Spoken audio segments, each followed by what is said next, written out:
Anthony, how are these two guys similar, besides the fact that they're both great, and how are they different?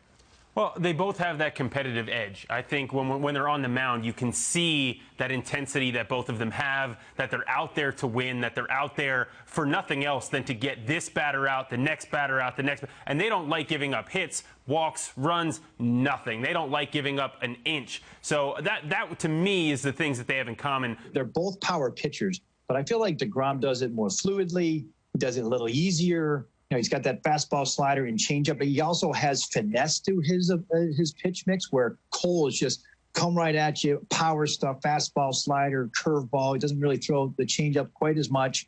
And he's got about 30 more pounds on deGrom. Obviously, the physical side of it stands out. Sal, which guy, in terms of on the mound, do you enjoy watching more, and why? Well, first of all, I love watching Jacob deGrom, but it is immensely frustrating watching him play for the Mets when they can never score any runs or win the games that he starts, which is still hard to believe. And Cole's a great pitcher, but I think you see Cole, a guy who's still trying to figure out how to be perfect. When you watch Jacob deGrom, he essentially is perfect. He has figured it out. So I think it's got to be deGrom, the way he is masterful with guys on. Anytime he gets in trouble, being able to throw that fastball at that extra velocity and be able to add and subtract off of that fastball if he needs to as the game goes later, to me, he really stands out. And then to be able to throw that late breaking slider, that's a huge weapon for him too. It doesn't have quite the same break that Cole's does, but it does have that late sharpness that looks like a fastball and then breaks late. So those two pitches in combination with the changeup, that's where he makes his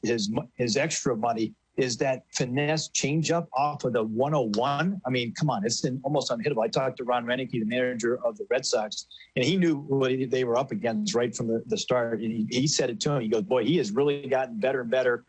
And it looked like he was just playing catch. But yet, 100 to 101 is that's absurd.